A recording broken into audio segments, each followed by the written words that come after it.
Bienvenidos a un episodio más de El pretexto es la foto. Y hoy es un día muy especial porque hoy inauguramos una nueva sección de este podcast que es Los Herederos de la Revolución. Hicimos un pacto con los espíritus revolucionarios y sus descendientes nos van a acompañar en estos episodios. Hoy nos enorgullecemos con la presencia de Venustiano Carranza Peniche, quien nos va a contar historias de su abuelo, Venustiano Carranza, y esa revolución que para todos está muy presente.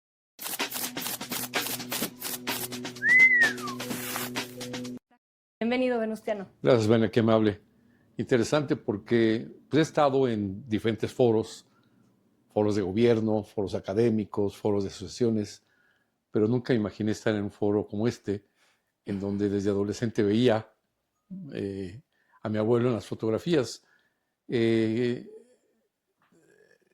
una anécdota, no sé si es real o no, pero decían que don Venustiano posaba para la historia. Ay, bueno, siempre ¿No? salía muy bien, eso Siempre es un salía hecho. muy bien. Solamente hay por ahí, en 1913, cuando cruza la Sierra Madre, ahí sí son las únicas fotos donde está acostado, durmiendo. Estas fotos Sí, son interesantes por eso, exactamente justamente, porque no está posando, ¿no? justamente. Mi padre me comentaba esa fotografía en específico, que es precisamente, está recarga, está tumbado en el suelo, Sí, así en la sí, sí. tierra, recargado así, descansa. Y me decía, papá, es que imagínate que está recorriendo Coahuila para llegar a Sonora, aliarse con los Exactamente. revolucionarios y entonces poder enfrentar a Victoriano Huerta, ¿no? O sea, imagínate el recorrido y lo cansado del Sí, trayecto. sí, sí, sí. Entonces, de todas las fotos que se pueden ver, son las únicas que tiene esa característica, y lo cual lo hacen especialmente interesante, ¿no? Hay una también muy famosa donde apenas esboza una sonrisa y se le ven los dientes. Ah. ¿Qué es lo? Digo, no reía mucho, pero lo interesante de eso es quién estaba enfrente. ¿Y quién estaba enfrente? Un grupo de enfermeras muy guapas. Ah, es que Sí, míralo. sí, sí. Entonces, eso también me puse a investigar y de esto te digo hace yo creo 15 años. En Okay. Coahuila todavía hay algunas personas ya muy grandes, no que hayan estado ahí, pero quizás que sí platicaron. Porque vas a Coahuila y sí te cuentan muchísimas cosas, ¿no? Es lo interesante ir a Coahuila o a Jicotepec, Villa Juárez, que es donde lo mataron, porque ahí te encuentras también descendientes de, oye, mi abuela le preparó la sopita con la que tomaron la última noche, cosas de ese tipo Claro. que es muy interesante, ¿no? Pero en el caso de tu abuelo, pues él fue el que captó muchas imágenes, que sin él, imagínate, digo, no era el único, Sí, pero claro. realmente la obra, la curaduría, como le llaman ustedes, es parte de la obra de tu abuelo y ese es un orgullo estar aquí, un gusto. Es un gusto tenerte, Venustiano. Y bueno, qué bueno que mencionas esa parte de la curaduría de mi abuelo, porque justamente el archivo Casasola nace de la visión de Agustín Víctor Casasola, mi bisabuelo, quien fue este reportero que cambia la pluma por la cámara en el Porfiriato, y cuando viene la Revolución Mexicana inicia esta agencia de información gráfica donde se va a consolidar el archivo Casasola. Y es bien importante, como tú lo acabas de decir, aclarar siempre que Agustín Víctor Casasola no tomó todas las fotografías del movimiento armado, que él, su hermano Miguel, que fueron esos pioneros de la agencia, y luego sus hijos, el mayor, mi abuelo Gustavo, pues tampoco fueron los únicos fotógrafos, ¿no? Ellos radicaban en la Ciudad de México, ciertamente, y como te voy a enseñar ahorita, vamos a ver fotografías donde la familia Casasola acompaña a Venustiano Carranza como fotógrafos en el Constituyente del 17 y están haciendo esta vida de periodismo viajando por el interior del país, ¿no? Sin embargo, no todas las fotografías del archivo Casasola son autoría de los Casasola. Lo que sí es de ellos es la visión de conservarlos, de consolidar un acervo. Y mi abuelo, como lo comentábamos ahorita, es el que tuvo la visión y la capacidad de conglomerar esta historia en la narrativa didáctica, digamos, de la revolución, ¿no? Con la obra Historia Gráfica de la Revolución Mexicana. Entonces, a ver, a mí me gustaría mucho conocer de ti esta historia que los historiadores y la academia y toda la formalidad de los institutos, pues rara vez accede, que es esta historia familiar, el cómo se vive ser nieto de Venustiano Carranza, que se dice muy rápido, pero no solo fue un revolucionario, fue el personaje que nos legó la constitución que nos rige, y te llamas Venustiano Carranza. ¿Qué significa eso? ¿Es un peso? ¿Es un orgullo? ¿Cómo se vive? Pues casi te tendría que decir, bueno, más bien te lo diría por etapas. A ver, De chico es difícil. ok. Me acuerdo la primera vez que llegué a abrir una cuenta bancaria, vete aquí, no estamos bromeando de eso, ¿no? Ya un poco más adelante en la escuela, los maestros querían que sacara, cuando menos en la historia, puro 10. Y Es que te sacaba tocaba, 8, me claro. bajaba para que entonces yo tuviera que esforzarme más para sacar 10. Pero afortunadamente, la materia, lo digo, no de broma, porque era cierto, quizás sin estar exactamente consciente de lo de mi abuelo, no por él, gimnasia y deportes, perdón, gimnasia y historias, las únicas que daban 10. ¡Qué Entonces, bueno! siempre la historia me ha gustado, pero de forma natural. Entonces, esa es, digamos, la parte de adolescencia. Después te metes a la vida profesional, te olvidas un poco del tema. Y ya después, ya más grande, pues sí me cae un poco más la conciencia de todo, la responsabilidad del legado. Y ahí me meto a fondo en el tema. Me meto a fondo en el tema y he pasado por no todo el país, porque en muchas partes no les interesa la revolución, pero principalmente Coahuila, Veracruz, Puebla, la Ciudad de México, pues divulgando la obra del abuelo, porque es muy poco conocida. Realmente los grandes personajes, los mitos y leyendas son Villa y Zapata. Sí, A Carranza les cuesta trabajo ubicarlo, es un personaje, es más, los libros de texto casi se lo pasan, ¿no? Claro, aparte porque en su momento, quiero pensar, jugaba el antagónico, ¿no? O sea, la revolución estaba encabezada por estos caudillos que en el imaginario popular representan la voluntad del pueblo, que son Villa y Zapata, y Carranza de alguna manera parte con ellos y crea este movimiento constitucionalista del que se van para otro lado los zapatistas y los villistas, que al final del día prevalece, ¿no? Fíjate, hay una frase muy buena de George Orwell, que es el que ya la conocemos. La historia lo escriben los vencedores. Sí. Y si le metes eso aparte, la historiografía, que es la parte gráfica de la historia, ¿quién escribe? Mi abuelo lo mata en 1920. Durante la primera década, de 20 a 30, no se escribió nada de Carranza, porque estaban las fuerzas vivas. Claro, estaban todos claro. los que habían, que Los que le habían dado fin. los que habían generado el magnicidio. Claro. De los 30 prácticamente lo mismo. Cuando se empiezan a morir esas generaciones, que se empieza a enfriar la pasión, y en los 40 se empieza a escribir un poco de Carranza. Pero entonces 20 años de no escribir nada, más después por ejemplo, si tú vas a Palacio Nacional y ves el muralismo, que es de los 20, a Carranza lo ves en una esquina ahí chiquitito. Entonces, pero no digo, tampoco me preocupa, Los que verdaderamente conocen y han leído la historia, sí lo tienen perfectamente ubicado y entienden perfectamente que es el consumador de la revolución. Claro. O sea, la inicia Madero, la consuma Carranza. Si no hubiera constitución, ¿qué hubiera pasado con la revolución? Claro. ¿Qué hubiera pasado, no? Pero no solamente es eso. O hay una serie de cosas que es lo que ahora me dedico a las conferencias. He escogido 20 temas que no se conocen y Carranza participó. No es momento ahorita para platicarlos, pero por ejemplo, uno nada más, la Fuerza Aérea. Qué interesante. Fíjate, el primer avión voló en 1903, los hermanos Wright en Estados Unidos. Sí. Para 1915, México, al abuelo funda la Fuerza Aérea. ¿Qué se siente decir el abuelo funda la Fuerza Aérea? Es mucho orgullo. Qué bonito. ¿No? Y dices, oye, pero la Fuerza Aérea, ¿qué es la Fuerza Aérea en México? No. En esa época estaba Estados Unidos, Francia y México en la punta tecnológica. Se empiezan a producir aviones en México y ahí están los informes presidenciales, el texto del informe, informando que estaba desarrollándose un anfibio en México. Generan una hélice, diseñan una hélice, mexicanos extranjeros en México, para poder aterrizar a 2.400 metros de la Ciudad de México. Entonces, la tecnología iba de en punta. ¿Qué sucede? ¿Por qué? Entonces, ¿qué pasó? Lo matan y los Estados Unidos, que son muy especiales, le hacen firmar a Obregón los tratados de Bucareli y con eso cierran los talleres de aeronáutica. Sí, la industria Pero en como México esto te digo, la primera reserva ecológica de los Leones, también la Facultad de Química, también. Entonces es una lista que no solamente es la Constitución. Claro. Y mucho de eso debe estar ahí, que a veces está perdido en las fotos. Yo he visto unas fotos posiblemente de tu abuelo en el desierto de los Leones. Vas al desierto de los Leones y no hay una foto de esas. Nadie sabe que Carranza y su gente, porque no nada más era él, Sí, Carranza y su gente hicieron esa reserva ecológica llamada Desierto de los Leones, ¿no?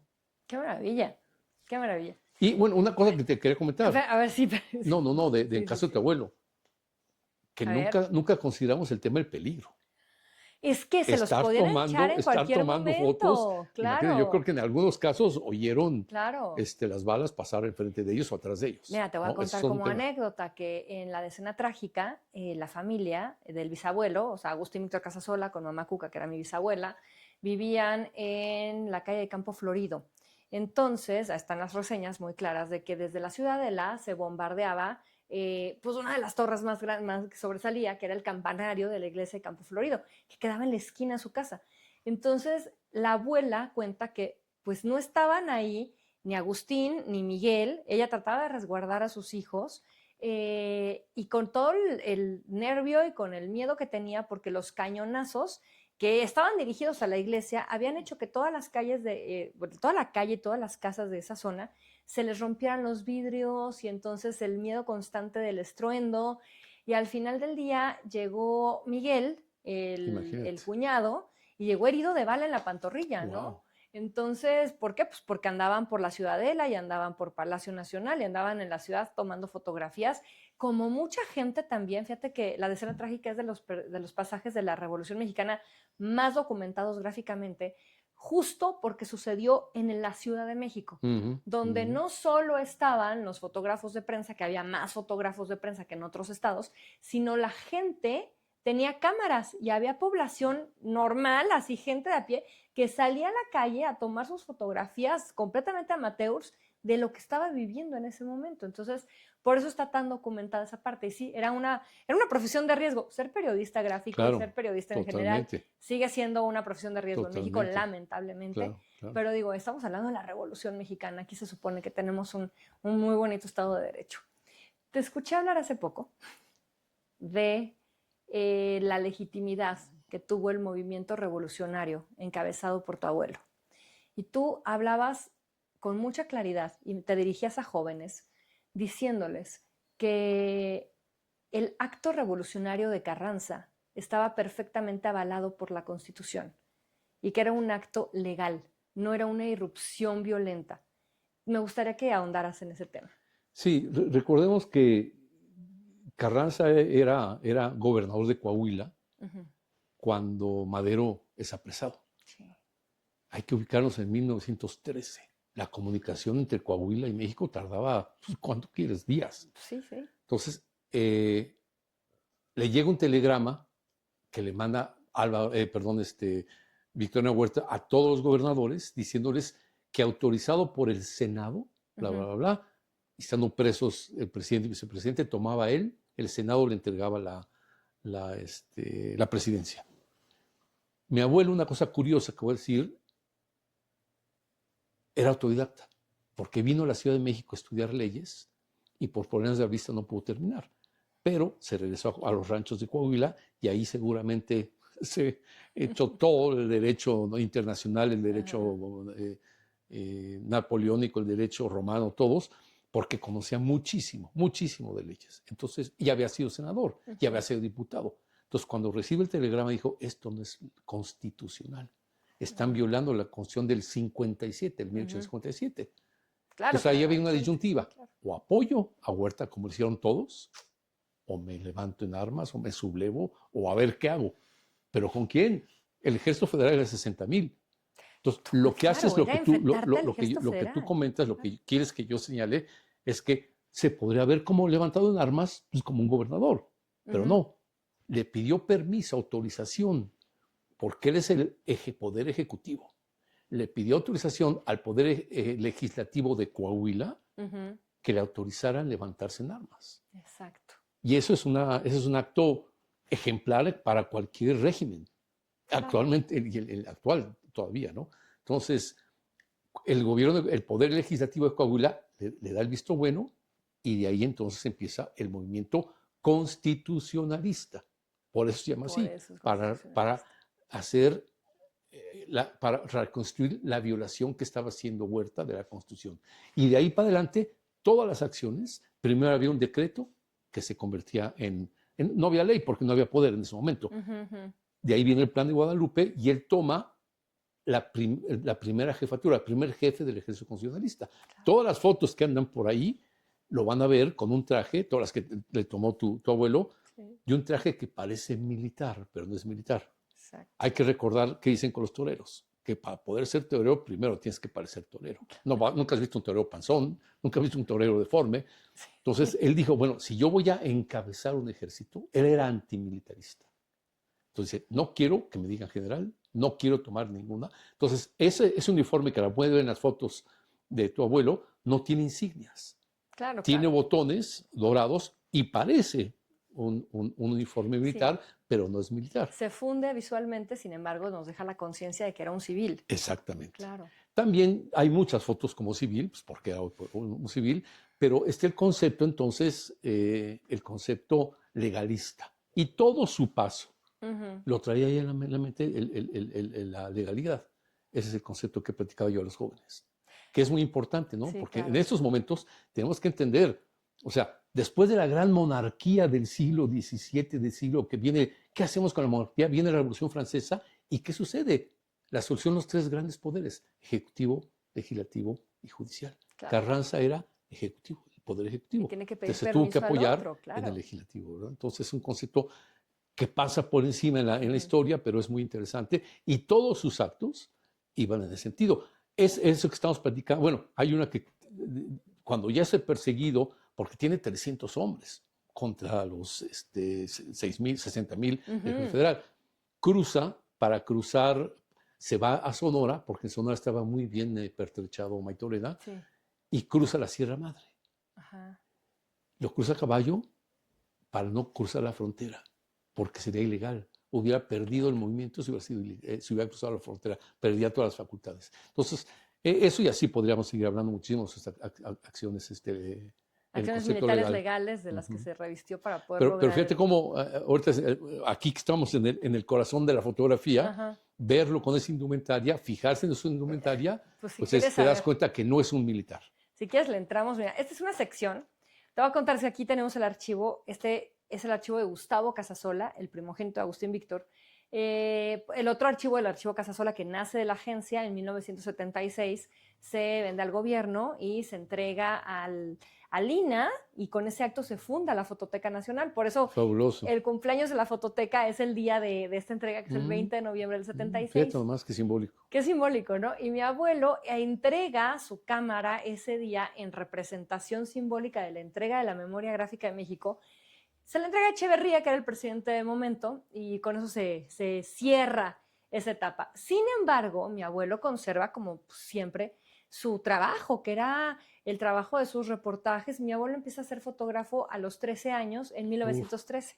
O sea, terminando la decena trágica, mi abuelo se incorpora a la Agencia de Información Gráfica como ayudante de los chavitos que cargaban las maletas, los chasis, ¿no? Que eran pesadísimos, y los negativos y los líquidos, toda esta parafernalia que revestía la fotografía en ese momento. Entonces mi abuelo empezó su carrera como fotógrafo de prensa y después se convirtió en editor.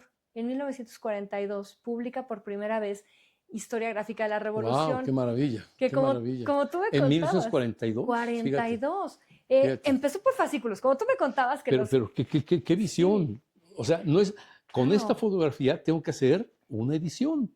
No Por de fotografía, supuesto, sino de historia. De historia. Fíjate que lo había intentado Agustín Víctor en los 20, sin éxito. Había publicado un álbum histórico gráfico con la idea de que fuera un pequeño álbum tal cual como se cuenta de la Revolución, chiquito, sin mayor contexto, ¿no? Y mi abuelo se apasiona y en los 40 consolida la idea de hacer una curaduría especial dentro del archivo Casasola para crear esta versión didáctica de cómo dar a conocer esa historia que él mismo había vivido, ¿no? Que él mismo había retratado en muchos casos. Y es así como fascículo por fascículo iban vendiendo, en aquel momento por correos, Sí. Ya. Ajá, por giros telegráficos, Ya, qué iban fabuloso. vendiendo las primeras etapas de Historia Gráfica de la Revolución. Y después, ya muchos años después, cuando tú me cuentas que de adolescente lo compraste. Sí, yo iba a una tienda de servicio a comprar claro. cada semana, pero fíjate, para un pueblo que seguimos siendo, sigue siendo una gran cantidad, ya no de analfabetas, sí hay muchos, hay como 10 millones todavía, pero ya digamos analfabeta literario, que no lee, esto es una maravilla. Claro, es una maravilla. porque en ese momento había un gran combinas analfabetismo. la imagen, Exacto. que es muy sencilla, pero con la cronología histórica. Claro. Y te vas a Querétaro, te vas a esto, te vas a... Entonces, es un apoyo para estudiarlo, para estudiantes, o para que les guste el tema, maravilloso, Claro. ¿eh? Fue una genialidad de tu abuelo. Muchas gracias. Opino igual que tú. Pues fíjate, te quiero hacer esta pequeña selección que tenemos acá de la colección, donde tú me vas a decir, a ver si te suenan alguno de estos personajes. Mira, te paso estas fotografías que son un poco más, son de 8x10.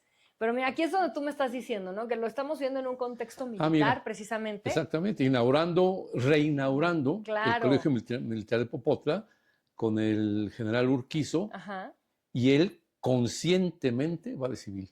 Va a decir, me gustaría ¿No? mucho si tú nos pudieras dar como, es más, es que Venustiano Carranza, ¿nos podrías explicar el contexto histórico de esa fotografía, por Sí, favor? mira, creo que esto fue en 1919. Ajá. Interesados en el 90% de los generales de la revolución no tenían una academia, no habían estudiado. Sí. Se habían hecho en la leva, pero no en la leva, en el campo de ¿no? batalla. En el campo, ajá. Entonces, con el general Urquizo y con un grupo de militares, sí de carrera, dicen, ¿sabes qué? Hay que darle forma al ejército. Ya eran 19, ya habían pasado 9 años del inicio de la revolución. Entonces, reinauguran el Colegio Militar de Popotla, que todos lo conocemos, porque le había cerrado exactamente Álvaro Obregón. Entonces, esta es la inauguración exactamente, pero fíjate nada más, venía, no venía de traje, iba de frac. Iba de frac, iba elegantísimo. Fíjate qué interesante la foto, ¿no? El general Urquizo, entonces es el contexto, reinauguración en 1919 del Colegio Militar. A ver, mira, aquí estamos viendo lo que decíamos. Exacto. Es un informe militar, pero claro. no tiene insignias. Tiene vocación militar, sin embargo, pero es no un tiene civil. insignias, Claro, ¿verdad? claro. Entonces, es interesante. Y muchos le siguen diciendo todavía, Primer jefe, ¿no? No, general. Ajá, sí. No, el primer jefe sí. Fue el primer jefe del ejército O constitucionalista. sea, pero hay mucha gente que le dice... General, inclusive los norteamericanos. Este es con Luis Cabrera aquí a su derecha y Pascual Rúa a la izquierda. Interesante foto. Y aquí una pregunta. ¿Tú eres descendiente de Carranza de qué rama? Mira, mi abuelo tuvo 2 esposas. La primera fue Virginia Salinas, con la que tuvo 2 hijas. Ok. Y después se casó con mi abuela, que tuvo 4 hombres. Ok. Pero pasó mucho tiempo de distancia. Mi padre, que era el mayor de los 4 hombres de la segunda esposa, cuando mataron a mi abuelo tenía 12 años. Por ahí traigo una foto para que la veas. Ahorita me la enseñas, porque aquí, no sé dónde lo ubico, está Pablo González, está con un grupo de mujeres, debe ser en alguna inauguración de algún evento. Sí no lo ubico. Y por ejemplo, ¿hay algunos relatos de la revolución que involucren la presencia de Venustiano Carranza en los que tú como descendiente o te sientas por un lado muy orgulloso o por otro digas, ay Diosito, ¿qué pasó ahí? No, para nada. No, realmente cuando lees, obviamente a los carrancistas, de la figura de mi abuelo, no podrías dudar, no habría tema que te hiciera dudar del orgullo. O sea, no es porque sea mi abuelo, si lee mucho de él, personaje fuera de serie, pues como todos estos, ¿no? Te recordarás que en esa misma plática que hablabas del héroe, ¿no? De qué significa un héroe. Ajá, sí, ¿no? qué interesante. Entonces, porque cuando hablamos de héroes, nos decimos a los héroes gigantes. No, el héroe es cualquier persona que está dispuesto a dar un poquito más de lo que el promedio normal. Hay unos que hacen mucho, otros que hacen poco, pero ya en caso, contestando a tu pregunta, el orgullo es mayúsculo, entendiendo sobre todo desde todos los aspectos. Fíjate, Platón decía que en su filosofía en la República habla del gobernante filósofo, que es el ideal. ¿Por qué filósofo? Porque un filósofo ya está más allá del bien y del mal, ya no le interesa el dinero, ya no le interesa los bienes materiales, verdaderamente tiene un concepto ideal de lo que debe ser un país. Y así era yo, mi abuelo. No heredó nada, entró con más dinero que con el que salió. Entonces, cuando actúas así, cuando pasó por sus manos el tesoro, es más, se llevaba el Tesoro Nacional a Veracruz. Claro. Todo el mundo dice que se lo estaba robando. No, estaban, cuando ya en 1920 se van de México a Veracruz porque ya vienen a perseguir a todos los sonorenses, se llevan en el ferrocarril, son, no sé, 60 carros, y ahí va el Tesoro Nacional. ¿Qué es el Tesoro Nacional? O sea, porque yo me lo imagino como muchísimos lingotes. Pero también tiene que ver con documentos. Exacto. O sea, el Tesoro, económicamente hablando, Ajá, es todas las monedas que estaban en el no había banco central, todo el oro en lingotes, pero también muchos documentos en papel que podría ser canjeables. Como letras, ¿no?, de crédito. Otro tema interesante que no se conoce, se habla mucho de los bilimbiques, del papel moneda en aquella época, que era una porquería, pero no pidió un peso al extranjero. Yo creo que el único presidente de la República que no endeudó al país. Por eso, ¿qué hizo? Desapareció el papel moneda de la época porfiriana y se generó un nuevo papel. ¿Por qué? Porque dice, en lugar de endeudar al país, que los que tienen el dinero, que son realmente la gente que tiene el poder económico, partamos de cero. Muchos españoles me odian, amigos míos españoles, que ese tema acabó con las fortunas de mucha gente. Claro. Inclusive con los ahorros de mi abuela. Hay unas cartas ahí donde le reclama. A ver, cuenta. No me dijiste. Ese chisme familiar es el que es muy sabroso. A ver, cuenta. Las mujeres siempre tienen sus ahorros. Sí, ¿no? Por supuesto, claro. Sí, Entonces, claro. Cuando sucede y que se desconoce el papel moneda de la época de don Porfirio, pues mi abuela tenía sus ahorros. Y la familia tenía sus ahorros. Sí. Y no les dijo nada. Es como cuando López Portillo nacionalizó la banca. Híjole. ¿No? Que dicen que se empezaron a salir muchos a hablar a los bancos y a ver que recuperar su dinero. Ajá. Aquí no pasó nada. Entonces, de la noche a la mañana, de un día para otro, el papel moneda existente, bueno, te lo podrían haber recibido, porque México es muy grande, pero no valía, en teoría no valía nada, y se generó en Monclova, 1913, un nuevo papel moneda. Lo hubiera traído porque por ahí tengo uno. Entonces, hay el anécdota familiar que mi abuelo y las cuñadas y la familia le reclamó, oye, Venustiano, ¿por qué no nos avisaste? Nos quebraste. Entonces, pero a lo que voy con eso. Imagínate la honorabilidad de él y del gabinete, ¿no? Porque eso es, o sea, eso no lo por eso cuando escuchamos de corrupción y corruptela, dices, qué diferentes son las personas de aquella época, la honorabilidad de esa época con la de actual, ¿no? Claro. Entonces, te digo, el gobernante filósofo es el que, pues no va por dinero. Todo político, su profesión es el poder, llegar al poder. Es la profesión de un político y es válido totalmente. La gran pregunta debería ser como servir al pueblo, ¿no? Y servir a la gente, y es por la causa. ¿Para qué quieres el poder? Para eso, para ¿no? servir al pueblo. Sí, claro. Exactamente, ¿no? No para servirte del pueblo, ni para servirte de lo que está a tu alrededor. Claro. Entonces, es un tema muy filosófico. Esto que te lo digo así muy sencillo, no lo he leído, lo entendí, cuestionando a mi abuelo. Cuestionándolo y entendiéndolo, ¿no? Porque a la familia, desde el punto de vista familiar, nos hizo mucho daño. Pues mis papás nunca tuvieron una fiesta de cumpleaños con él, nunca tuvieron piñatas con él. Ahí tengo una tarjetita donde dice, felicidades, no voy a poder estar contigo.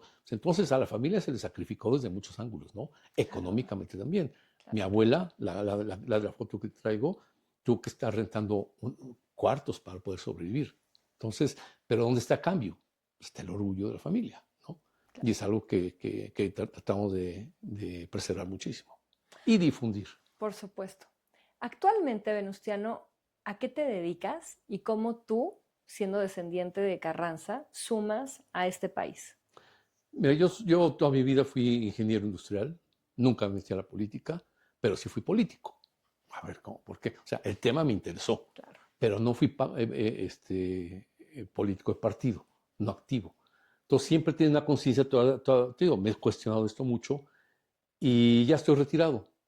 Y ya retirado me metía más a profundizar en el tema y entendí que la solución, no para México, para el mundo, exactamente cómo equilibrar a ese político que llega al poder y se quiere servir de él. Esa es su profesión y se sirve de él ya a la mala. ¿Y quién lo regula? Nadie. ¿Quién lo puede regular? La sociedad civil. Esa es mi conclusión. Entonces hice un libro que se llama México de Verdad, el camino de la ciudadanocracia, el Ok. poder de la ciudadanía. Y tengo un movimiento muy limitado haciendo conciencia de eso, que habría que participar. Hay que organizarnos como sociedad civil para poder equilibrar desde Claro. la casa, desde la colonia, desde la manzana, ¿no? No para hacer política, sino para hacer valer nuestros derechos ante quién, ante el gobierno, ante el régimen en turno, sin importar el partido, Claro, por sin supuesto. importar el que esté en turno, hay que estar presente presionándolo, ¿qué estás cumpliendo de lo que me prometiste? ¿No? Es un movimiento que se llama Ciudadanocracia, México de verdad encaminado a la ciudadanocracia, y es mi aportación independientemente de la difusión de mi abuelo, ¿no? Qué Porque interesante. ¿Cómo podemos acercarnos a México por México de verdad, México México de de verdad. verdad?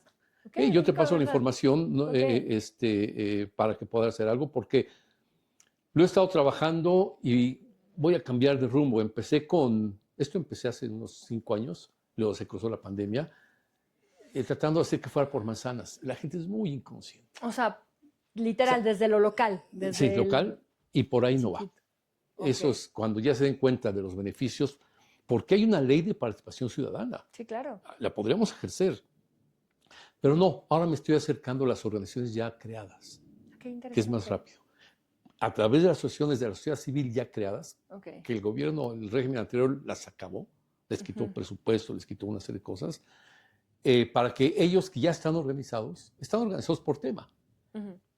puedan hacer foros temáticos y tener una gran agenda nacional. Ese es el camino que estoy ahora tratando de seguir. Qué loable, qué bien. Ujú. Te felicito, Gracias, te gracias. felicito, te felicito.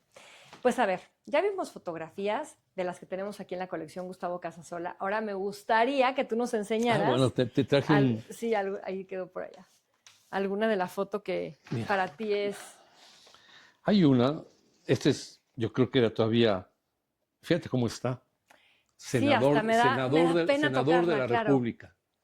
Ok, Ve los bigotes, le llegan hasta por acá, perdón por la falta del guante. Ok, ¿verdad? acá está. Tío, son las fotos familiares, familiares. Yo creo que se le O dejó a sea, mi esta es una abuela. foto tuya que Era viene de de mi abuela. herencia. No, no sé, es más, no sé O si sea, es una atrás. foto donde A tu ver, abuela decía, ay, mi Venustiano, qué guapo me quedó. no sé si atrás tenga. No, mira, fíjate qué curioso. Eran como tarjetas postales, Ah, por ¿verdad? supuesto, claro, Eso lo por debes saber tú supuesto. más que yo, Sí, es que utilizaban el formato que ya te vendían del papel como la tarjeta postal, sin embargo, se ve perfectamente bien que vamos a llamarle impresión, pero la emulsión tiene que ver con el proceso más Ahora, tradicional. déjame decirte, yo no lo digo solamente, lo dicen los historiadores, los Ujú. biógrafos. Mi abuelo fue un personaje que siempre la familia tuvo eh, en Resguardada. privado. Ajá. Ok. No solamente por el tema de seguridad, Ujú. sino ni su primera esposa ni mi abuela participaron nunca en actos públicos. Ok. Prefirió tener una reserva en la familia. Entonces, sí te puedo decir que esta es casi una primicia. A ver, estoy muy emocionada de que me enseñes Esta es esto. mi abuela, Ok. Ernestina, Ajá. con los 4 hombres. Mi papá, esto fue en 20. ¿Tu papá cómo se Unos, llamaba? se llamaba Jesús, Jesús. como el papá de mi abuelo, Y como como el mi tío, ¿no? bisabuelo, y como el tío que mataron. Sí. Él tenía 12 años cuando, esto Ujú, está meses antes de que muriera. Inclusive tengo unas cartas entre mi abuelo y mi abuela, ujú. donde le dice, oye, ¿qué pasó? Ya te mandé al fotógrafo. No fue Casasola. No, no fue casa sola. No, hay uno creo que se llama Lange, Ajá. para que tome la foto, porque se veía muy poco. Ahorita les platico Ujú, una carta muy bonita que se me grabó en la memoria. Entonces, mi papá el más grande, que era Jesús, después Emilio, que era un hermano, ujú, ujú. con el que vino a estudiar a la Ciudad de México, pero él murió muy joven. Ok, Este es Venustiano, le puso su nombre, y Rafael de Meses. ok. Él fue todavía diputado y senador, fue el único que se dedicó a la política, y Ernestina, mi abuela. Esta tiene una foto prácticamente inédita de la familia, y hay una cartita que tengo que es fabulosa. Fíjate el ingenio del abuelo, Ujú. de Qué bonito bebé Rafael. cómo se comunicaba con mi abuela. Ajá. Es una cartita de ese tamaño que le dice, hoy por la noche pasará a despedirte de ti para siempre el primer jefe. Yo creo que cuando mi abuelo dijo eso, wow, ¿qué pasó? Dice, con él han pasado en compañía tuya los momentos más cruciales de mi vida. Algo así le dice, ¿no? Y ya le diste un hijo con el nombre Venustiano, el cual espero que sea un orgullo para los dos. Y termina diciéndole, me pregunto, ¿vas a poder hacer tan feliz al presidente como has hecho al primer jefe? ¡Ay! Es como, él estaba diciendo que iba a ir por la ¡Pero qué presidencia de la República. bonito! Iba a ir, ya se iba a lanzar, ya había sido la Constitución de febrero, el 5, y entonces ya después de la Constitución del 5 se podría lanzar él como presidente para que la votación fuera de él. Entonces la forma en que le dice, oye, me voy a lanzar como presidente de la República. Wow, es una joya. ¡Pero qué romántico! ¡Qué bárbaro! Tengo ¡Que otra, regresen esos tiempos! tengo otra carta que es como de, yo creo que como 7 cuartillas. Ajá. Porque aparte hay que recordar, la comunicación por carta te permitía claro. expresar tus sentimientos. Mira, no te he visto 2 meses, o hace 3 meses o así. Pues entonces ahí te va todo mi amor, todo mi sentimiento, todo mi sentir, el momento por que estoy pasando. Es como una teoría filosófica del amor, esa carta. Es una belleza. Porque podemos entender que mi abuelo tenía un IQ más o menos bien acomodado. Ajá. Y entonces, y era una persona muy leída. Muy leída. ¿Y algo más o menos que recuerdes de la carta que nos puedas contar? De eso sí no me grabé, ¿no? Porque es muy larga. Es muy larga bueno, hay otra que sí me acuerdo que le está diciendo, apenas está apoyando a Madero. Ok. Y le escribe Ernestina, le escribe, hoy, ¿cómo estás? Lo típico de las cartas, espero que estén bien, bla, bla. Y dice, fíjate, qué curioso, qué ironía. Nunca me he sentido tan menos libre por las actividades que tengo, ahora que estoy buscando la libertad de mis compatriotas. Parecía un discurso político, pero no, se lo está diciendo a la esposa. ¿No? Claro. Nunca me he sentido tan atado, tan menos libre, ahora que estoy buscando la libertad del pueblo. Y no era importante ahí todavía, era el senador de la República, el porfirista que había renunciado a la senaduría para ir a apoyar a Madero. O sea, no era nadie todavía, pero se sentía ya un personaje que estaba apoyando para la libertad del pueblo, ¿no? Entonces es una parte ya sabía que le tocaba una conceptual. persecución por parte del régimen bastante persistente. Sí. Era jugarse. Aquí hay otro tema interesante que cuando leemos la historia damos por hecho que ya sucedió, pero no entendemos las circunstancias que llevaron a ese momento ya trascendental. Claro. Antes de ser Carranza un personaje líder de la revolución, no tenía pensado serlo. Definitivamente. ¿Y por qué lo digo? No está escrito en ninguna parte. Están escritas algunas acciones que hizo antes de tomar el liderazgo. Primero, trató de convencer a Bernardo Reyes, que era el favorito, era el ministro favorito de Díaz. Sí, por supuesto. De que no se fuera a Europa, porque Díaz, para quitárselo de encima, lo mandó a Europa a estudiar el servicio militar. Claro. Entonces dijo, don Bernardo era el mentor de mi abuelo. Entonces, don Bernardo, no se vaya. Este momento es crucial y está escrito está escrito en la historia. Claro. No se vaya, ¿qué es usted? Lo necesitamos para que lidere el movimiento. Y no. Ahí fue con mi abuelo, se fue con Madero. Esa es una. Y dos, ya que inició el movimiento, ya que estaban derrocando a Madero, mi abuelo se entrevistó con Jerónimo Treviño, que era un cacique regional de Coahuila, que había sido militar en el 5 de mayo junto con Porfirio Díaz. Dijo, usted tiene que encabezar el movimiento. Y también se echaron para atrás. ¿Me explicó? Entonces, las circunstancias lo pusieron eso. No es que tuviera él pensado, ahora voy a tomar el poder, bla, bla, bla. Las circunstancias no le quedaban otra más decir, bueno, y se llevaron como 5 días en tomar la decisión. Porque eso es una característica de mi abuelo. Era lento en tomar decisiones, pero ya que las tomaba, ya no la movían. Qué interesante. Entonces, esas partes son las muy pocos conocidas de la historia. Es historia porque yo lo he leído en los libros, claro. pero no es muy conocido, muy difundido. Claro. Y todo eso, si le buscas, debe estar apoyado de una forma u otra con fotografías de tu abuelo. Sí, pero por supuesto que sí. O sea, mira, es que estoy viendo la joya de foto de familia que nos trajiste por acá. Y por acá estamos viendo también a tu abuelo en unas fotografías que tienen que ver con la visita a la Escuela de Artes y Oficios con Ah, maestras y alumnos, por ¿sabes qué ejemplo. ¿sabes qué es la Escuela de Artes y Oficios? A ver, Es el origen del Politécnico Nacional. No es que no lo quieren reconocer. a ver, cuéntanos. O sea, no había, o sea, se había restituido el régimen porfirista. Ajá. Entra Madero, no le da tiempo. Madero está un año y medio en el Sí, sí. gobierno. Entonces, no había nada. Entonces, había que empezar a crear. Y entonces dicen, bueno, México se tiene que reconstruir. Ya está pensando en la construcción, ya está pensando. Ujú. Entonces, crea la Escuela de Artes y Oficios. Oficios es ofitécnico. Sí, Y con claro. eso, que después fue la secuencia del Instituto Politécnico Politécnico. Nacional. Ok. Lo mismo sucede con...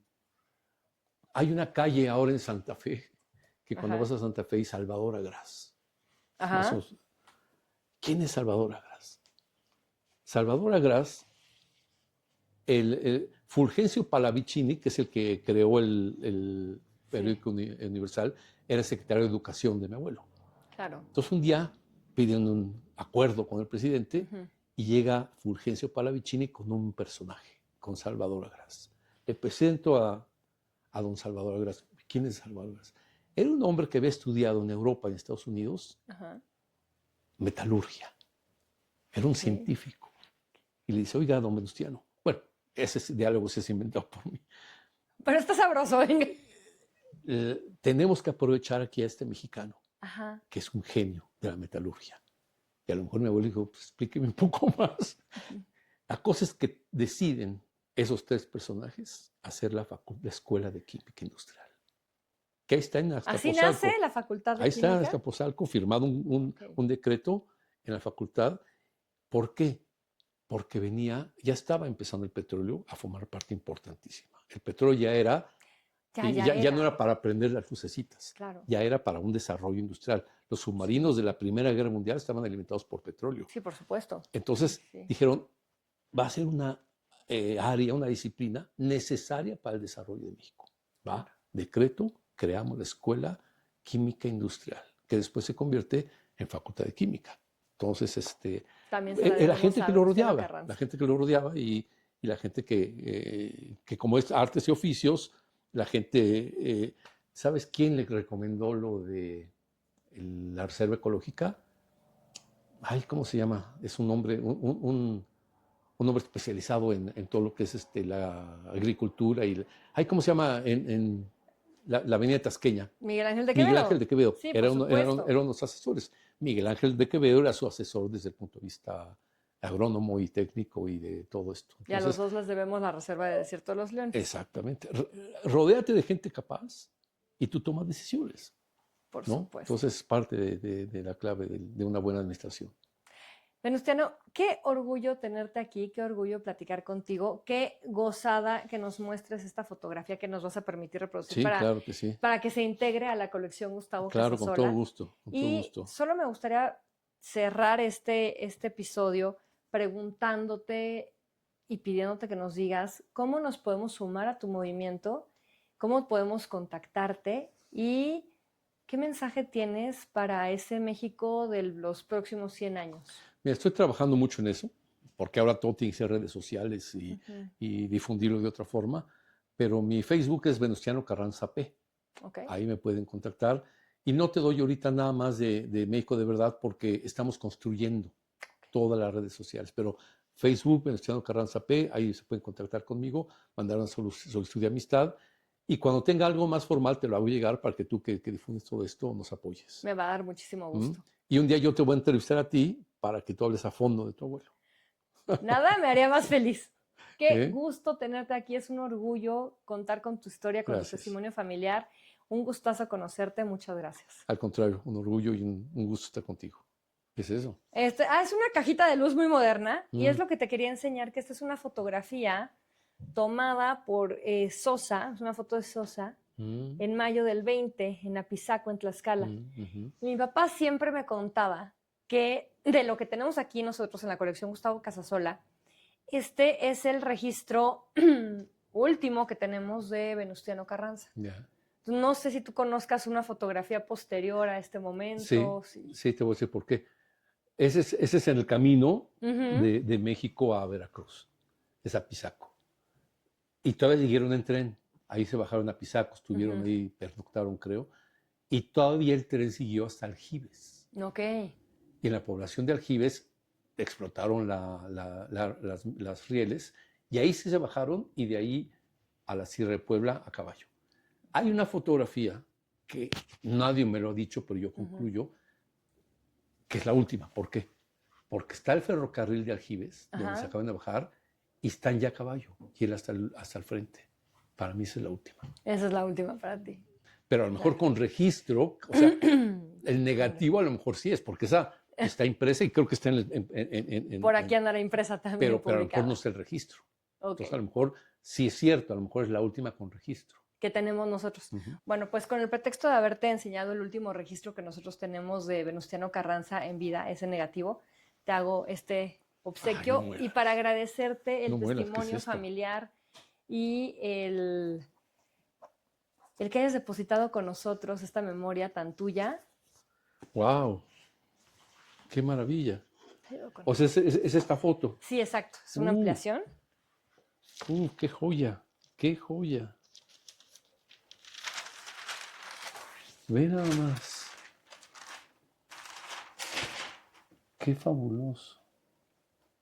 ¡Qué fabuloso! Y después se ve caminando en Apizaco con este cuate de blanco. ¿Sí me Ok. acuerdo? Sí, sí, Ok, sí. ok. ¡Ay, qué maravilla! Mil gracias. No, es Mil un gracias. gusto y es un honor Es tenerla acá con a nosotros. enmarcarla y ponerla ahí en el estudio. Un Oye, gustazo qué tenerte con fabuloso. nosotros. Mil gracias. No, gracias a ti. Y con esto, olvídate. ¿Con todo y esto? Claro, obvio, pues es para ti. No, hombre, Ven, así son los negativos y así son las fotos. qué maravilla. Te Ya lo le voy a agradezco quitar la muchísimo. luz aquí. Se los agradezco muchísimo. No, hombre, el gusto es todo nuestro. Venustiano, esta es tu casa. Esta es tu Mil casa, tu gracias. archivo, tu colección fotográfica. Cuando quieras, aquí andamos a la disposición. Y nos encanta sumar con la gente que está haciendo cosas propositivas por México, así es que cuenta con nosotros.